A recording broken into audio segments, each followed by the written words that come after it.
Chers téléspectateurs, chères téléspectatrices, bien le bonjour. Bonjour, bon début d'année. Oui, Michel Lizotte, Valérie Robert-Dion au rendez-vous pour s'entamer cette nouvelle saison avec vous. 3 sujets aujourd'hui qui devraient vous plaire. D'abord, nous vous proposons un reportage qui revient sur le synode sur la parole de Dieu qui s'est déroulé à Rome du 5 au 26 octobre dernier et dont le cardinal Ouellette était le rapporteur général, Valérie. Oui, un peu comme le directeur de l'événement. Tout à fait. Lorsqu'il est revenu à Québec, il a été interviewé par l'abbé René Tessier, une entrevue qui a été sectionnée en 3 parties, dont nous vous présentons le premier volet aujourd'hui. Ça promet. En dernière partie d'émission, un court reportage concocté par moi-même et ma collègue Linda sur les 20 ans du Centre Agapet, un organisme à Québec qui a une vocation vraiment originale, offrir à des jeunes adultes une année de formation en théologie à l'Université Laval, mais aussi une expérience spirituelle d'une richesse là, vraiment marquante pour leur vie. Mais d'abord, commençons cette émission par un reportage sur ce qui s'est déroulé ici à la cathédrale le 8 décembre dernier. C'était la fête patronale de l'Immaculée Conception. Ben oui, dont on voit une belle représentation dans le cadre de la basilique cathédrale, Tout à justement. fait. On en a profité pour clore l'année jubilaire François de Laval, et également pour déposer les actes du 49e Congrès eucharistique de Québec. ECDQ.tv diffusait le tout en direct et vous a également préparé le reportage que voici. Bonne émission.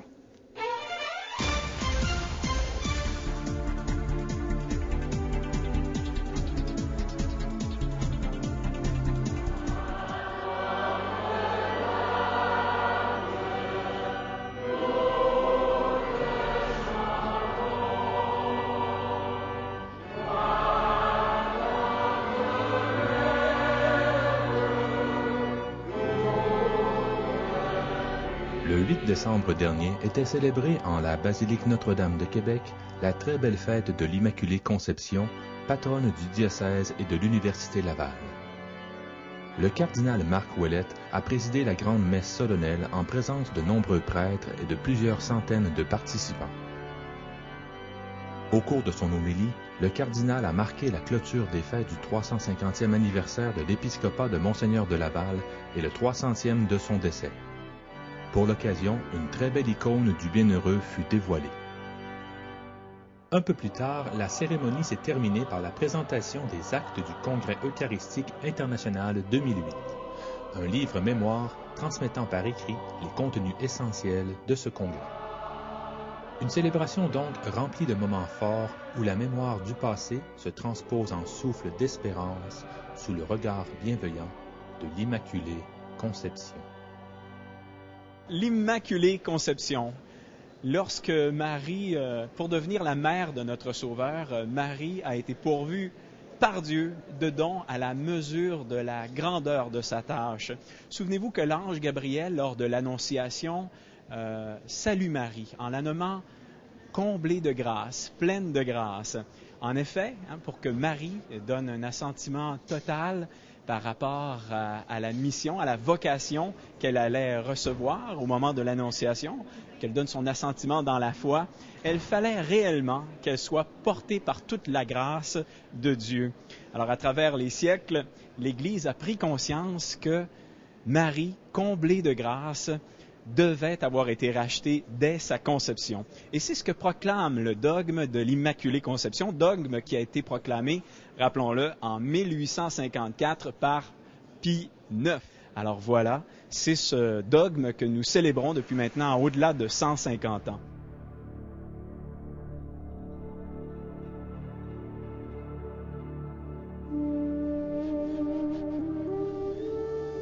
Je te salue, comblée de grâce, le Seigneur est avec toi.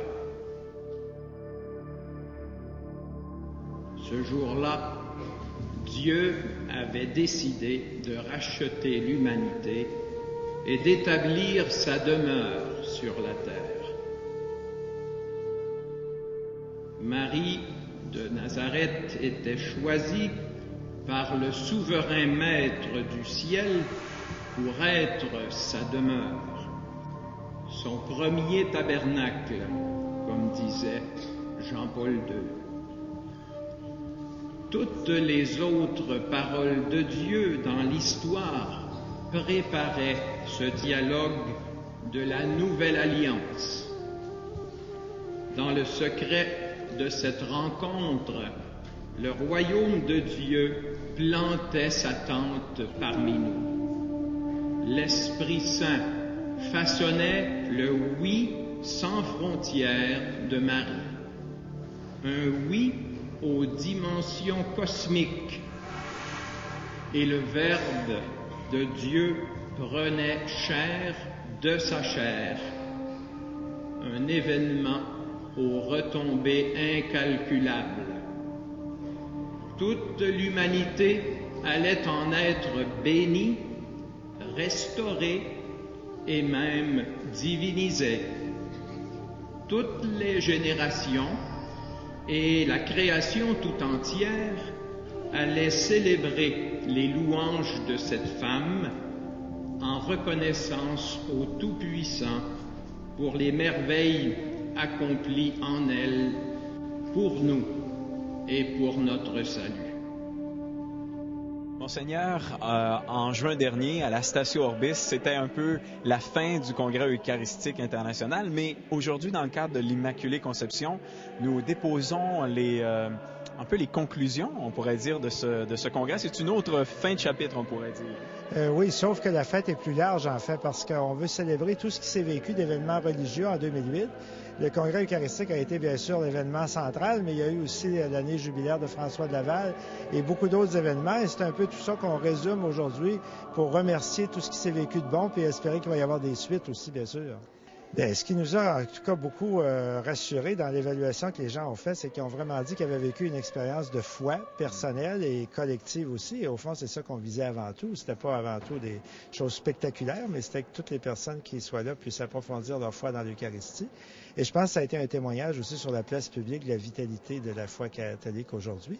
Donc, dans ce sens-là, les objectifs ont été assez bien atteints, mais ils seront réellement atteints s'ils continuent de porter du fruit dans les années à venir, bien sûr, dans nos communautés chrétiennes. Ça, c'est un peu la question finale que j'ai le goût de vous poser. Qu'est-ce qu'on peut s'attendre à long terme que ce grand congrès-là va apporter à la population québécoise dans le renouveau de l'Église en général, chez nous? Bien, c'est-à-dire, c'est sûr qu'on ne peut pas faire reposer tout le renouveau sur un congrès eucharistique, mais il est sûr, en tout cas, que beaucoup de gens ont développé une conviction plus profonde de l'importance de l'Eucharistie dans leur vie, du goût de la célébrer avec d'autres. Et il y a eu en même temps toute cette place qu'ont pris les jeunes dans le congrès, qui va se poursuivre par une montée jeunesse en 2009. Toute cette vitalité des mouvements d'apostolat, des mouvements de prière qui ont été manifestés et sur lesquels on continue de compter pour porter témoignage dans le monde. Alors, je pense que c'est à travers l'engagement des jeunes, à travers les mouvements, à travers le témoignage que les gens vont porter chacun dans leur milieu que le congrès va continuer de porter ses fruits.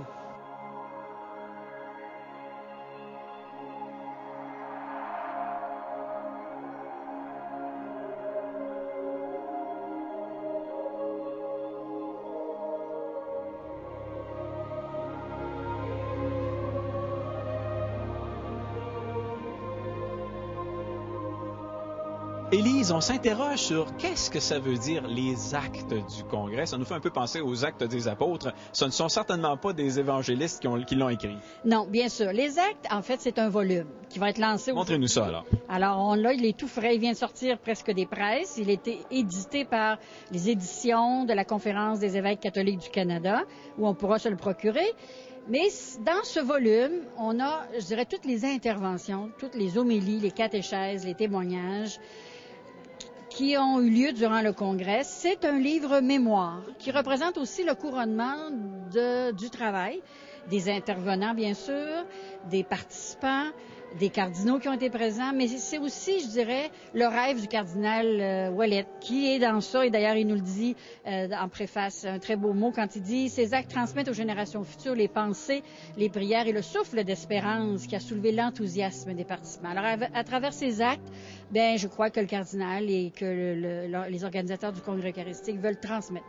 Et que cet enthousiasme qui nous a fait vivre se continue par la lecture de ces actes et la méditation des textes si profonds que nous avons reçus.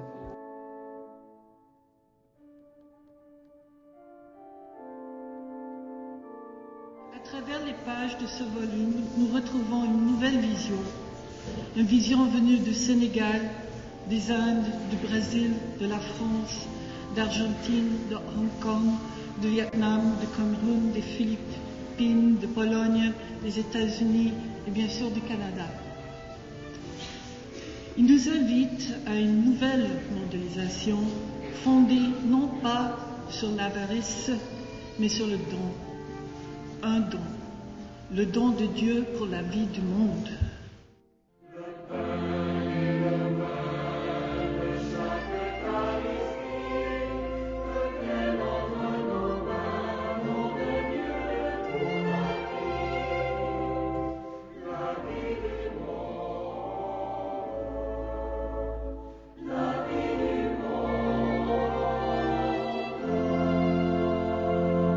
Nous terminons donc aujourd'hui une année jubilaire en l'honneur de Monseigneur François de Laval, premier évêque de Québec. Quels ont été les points forts de cette année qui se termine aujourd'hui? En fait, on a voulu souligner d'abord le 300e anniversaire de sa mort et le 350e anniversaire de son ordination épiscopale. Et c'est aujourd'hui même qu'il était ordonné, le 8 décembre, évêque, c'est-à-dire à ce moment-là vicaire apostolique pour le Canada. Nous avons voulu, avec le thème Fêter l'audace, reprendre un petit peu une des grandes caractéristiques de François de Laval. Quelle était-elle? L'audace. L'audace de quitter et de s'en venir créer ici et de bâtir. Parce que vous savez qu'à cette période-là, vous savez, il y a beaucoup de gouverneurs ici, mais on venait ici pour profiter, hein. François de Laval va arriver ici et lui va vouloir bâtir un pays. Et c'est ce qu'on a voulu, au fond, reproduire par les fêtes tout au long de l'année. Nous avons, avec les enfants aussi, les petits, là, créé une pièce de théâtre, Chapeau François, qui a été produite durant les fêtes de la Nouvelle-France. Alors, voyez-vous, on a touché à peu près tous les publics, là, le grand public, le presbyterium, les enfants. C'était notre objectif, de faire connaître François de Laval et faire connaître aussi son audace, parce que c'est un bâtisseur. Puis on a besoin encore aujourd'hui. Les Italiens ont Saint-François d'Assise. Nous, on aura peut-être Saint-François de Laval un jour. J'espère. En tout cas, mais c'est beau de l'avoir comme bienheureux quand même. Là. Merci beaucoup, M. Bois. Très bien, merci. Bonsoir. C'est là dans une humble chapelle, un jour à Saint-Germain-des-Prés. Au loin, une voix vous appelle depuis la côte de Beaupré. Sur cette terre amérindienne, autour de l'île d'Orléans, où naissait l'âme canadienne et tout un peuple en même temps. Menez dans un canot d'écorce, vous parcouriez le Saint-Laurent, sans autre garde ni escorte que quelques braves paysans. Pas de cheval, pas de carrosse, non, c'est à pied que vous alliez, sur vos raquettes et sur les glaces, chez l'habitant de ces contrées.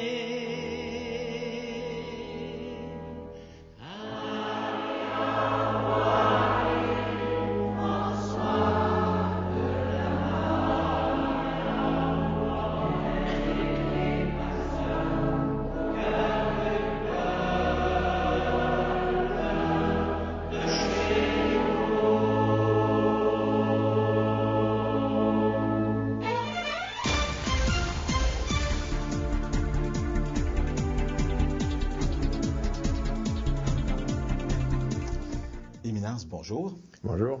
Merci d'avoir accepté de répondre à nos questions. On sait que vous avez passé presque tout le mois d'octobre à Rome. Vous étiez rapporteur général du Synode sur la parole de Dieu. C'était, je crois, la 12e Assemblée générale ordinaire du Synode. C'est donc que ça s'inscrit dans une longue tradition. Pouvez-vous nous parler un peu de cette tradition des synodes dans l'Église? Les synodes romains se sont développés surtout à partir du Concile Vatican II. L'assemblée conciliaire, c'est la forme la plus solennelle d'assemblée d'évêques qui réfléchissent sur la mission de l'Église et qui donnent des recommandations au pape. Et puis, à la suite du Concile Vatican II, eh bien, chaque 3 ans, il y a eu un synode d'évêques qui rassemblait à peu près 250 évêques du monde entier, assistés par des experts, et puis avec aussi des auditeurs et auditrices laïcs ou religieux, religieuses. et qui faisait partie de l'Assemblée. Alors nous sommes à la 12e édition du synode ordinaire, mais il y a eu aussi des synodes extraordinaires.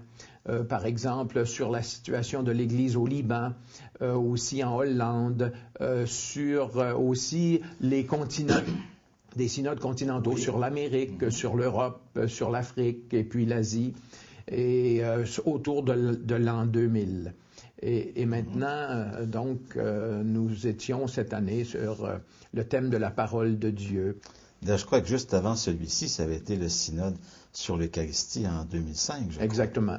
Où vous étiez présent aussi. J'étais présent et j'étais président de la commission du message pour le synode sur l'Eucharistie.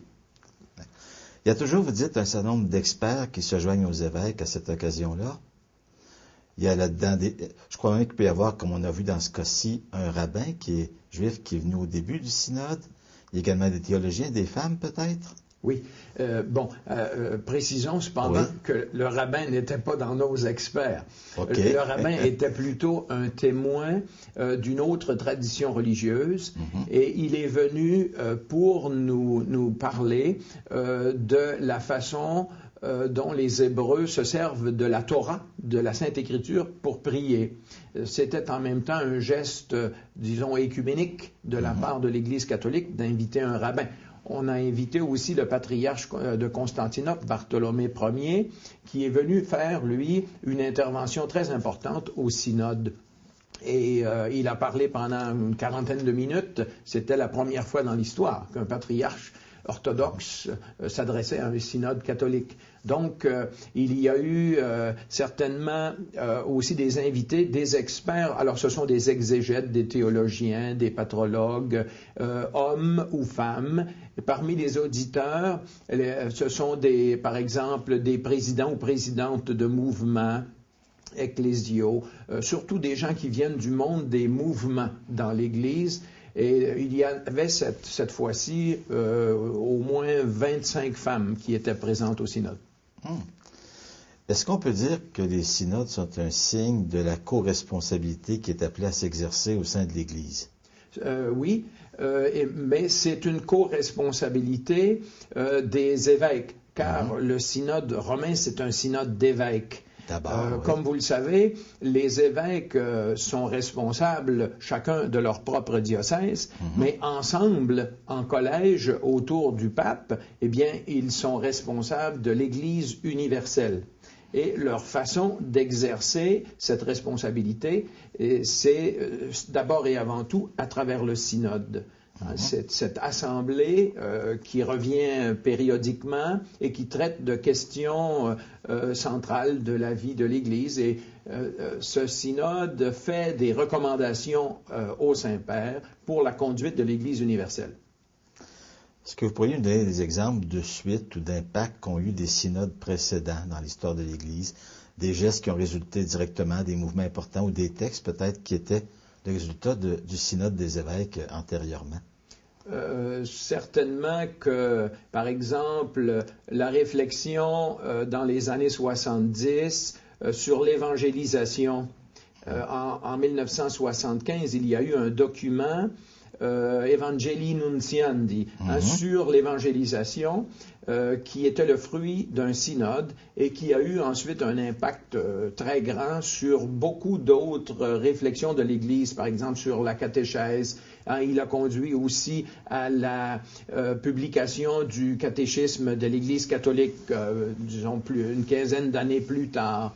Et je crois aussi que le synode sur la vie consacrée, au début des années 90 ou vers le milieu, a eu aussi un impact assez grand pour le développement de nouvelles communautés dans l'Église, pour les aider à définir un peu plus leur charisme et leur forme de vie. Bien, merci beaucoup. Ça m'a déjà fait notre première partie. Dans un deuxième temps, on va, dans la prochaine émission, aborder la question de la particularité du dernier synode sur la parole de Dieu. Très bien.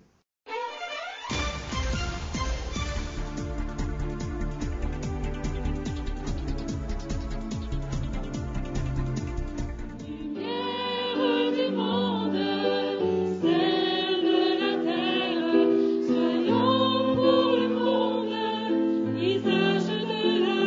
Bonjour.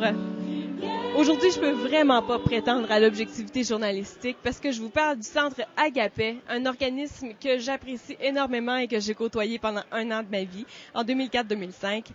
Le Centre Agapé qui fête cette année ses 20 ans. Bienvenue à la fête.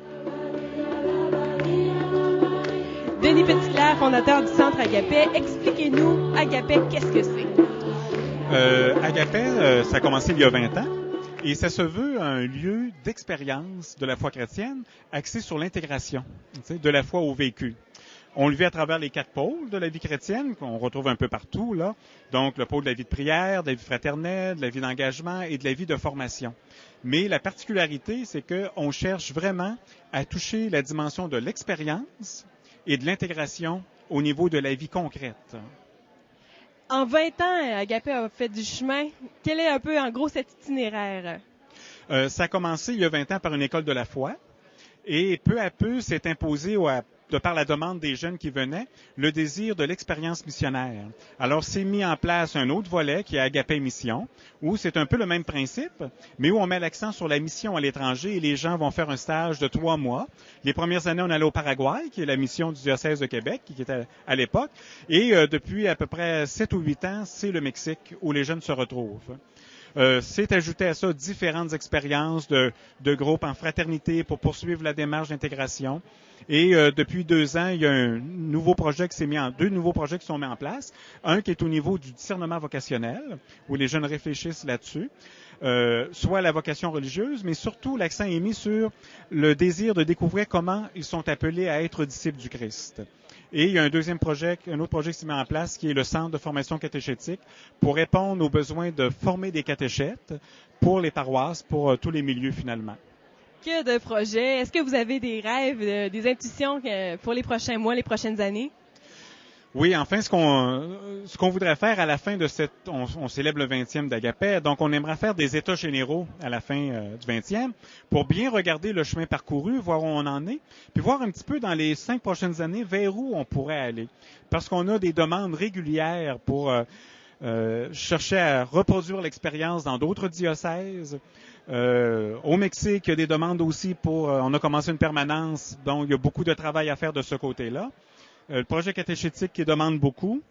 Et il y a d'autres projets, là, justement, vu qu'on parle au micro, bien de voir un petit peu comment est-ce qu'on pourrait faire un lien avec toute la dimension des médias, la dimension de la foi à l'intérieur des médias, et peut-être voir la possibilité de permettre une démarche, une expérience, une formation en lien avec cela. Donc, c'est des choses qui sont sur la table présentement. Merci beaucoup, Denis, puis félicitations pour vos 20 ans. Merci, Valérie, ça m'a fait plaisir. Danny Fontaine, tu étais dans quelle année à Agapé? J'étais en 2001, 2002 et 2002-2003. Un mot ou quelque chose qui t'a marqué durant ton passage à Agapé, qui te porte encore aujourd'hui? Mais c'est la mission, donc parce que mon premier intérêt, c'était d'abord Agapé Mission, mais j'ai commencé par Agapé Foi, donc l'expérience de vie communautaire très intense, très belle, qui m'a beaucoup appris. Par la suite, j'ai fait Agapé Mission, je suis allé en mission au Mexique. J'avais le goût de rester là, puis mon appel était clair, c'est ici, chez moi, que je me sentais encore plus appelé à changer le monde. Marie-Claude Fauché, tu as fait Agapé en quelle année? J'ai fait Agapé en 1995-96. Ça fait déjà un bout de temps. Qu'est-ce que tu as vécu là-bas qui te porte encore aujourd'hui? Un mot, quelque chose qui te reste? Quand on a souligné, nous, notre groupe, on a souligné nos 10 ans d'Agapé, je m'étais remémoré pourquoi je m'étais inscrit à Agapé. C'était ce que je voulais, c'était aller chercher les mots pour dire ce que je vivais à l'intérieur, la relation que je vivais avec le Christ. Puis aujourd'hui, c'est encore vrai. C'est encore ça, puis ça me porte encore beaucoup avec les événements que j'ai vécus depuis Agapé. Ça m'a beaucoup donné les mots que j'avais besoin pour dire ce que j'avais à dire, puis dire ce que je vivais. Ça m'a beaucoup, beaucoup, beaucoup aidé. Je vis encore beaucoup de ça aujourd'hui. Éric Plante, ton expérience à Agapé, tu l'as vécu de quelle façon? Le vécu de ça, ça m'a permis pour la première fois comme jeune, c'était mon premier groupe de jeunes à Agapé, de prier avec d'autres, faire des prières spontanées, voir des laïcs aussi, comment ils transposent leur foi dans leur vie de tous les jours. Ça m'a donné peut-être davantage de goût de croire avec d'autres. C'est ça que je retiens de mon expérience d'Agapé. Puis peut-être aussi le goût de d'avoir une base théologique, parce que moi, j'ai pas étudié en théologie, donc une base théologique plus solide, à travers les formations que Denis Petitclerc nous donnait, certaines fins de semaine, alors sur toutes sortes de sujets en Église. Ça aussi, ça a été bien nourrissant. Bonne fête, Agapé! Oh, joyeux anniversaire, Agapé. Merci pour tout ce que vous nous avez donné. Puis merci pour tous ceux qui vont venir maintenant. Alors, bonne fête aux gens du Centre Agapé, amis, bienfaiteurs. Merci pour, je dirais, l'unité des vocations des générations qu'on vit à Agapé. Alors, la nouvelle génération d'Agapé est peut-être ici, hein, ma belle? Qu'est-ce qu'on leur dit? Bonne fête, Agapé! Bonne fête, Agapé, et très longue vie.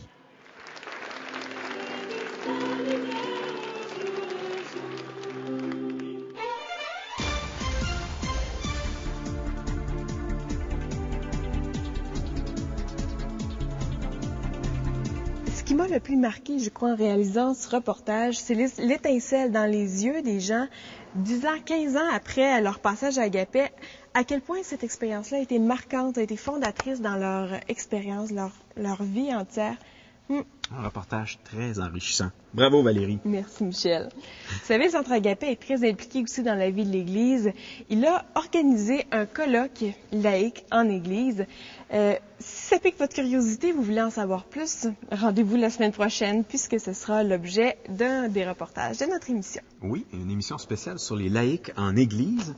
Et on rendra entre autres hommage à une dame exceptionnelle, Mme Annine Parent, qui a été directrice du service pastoral, qui a œuvré dans plusieurs organisations et mouvements.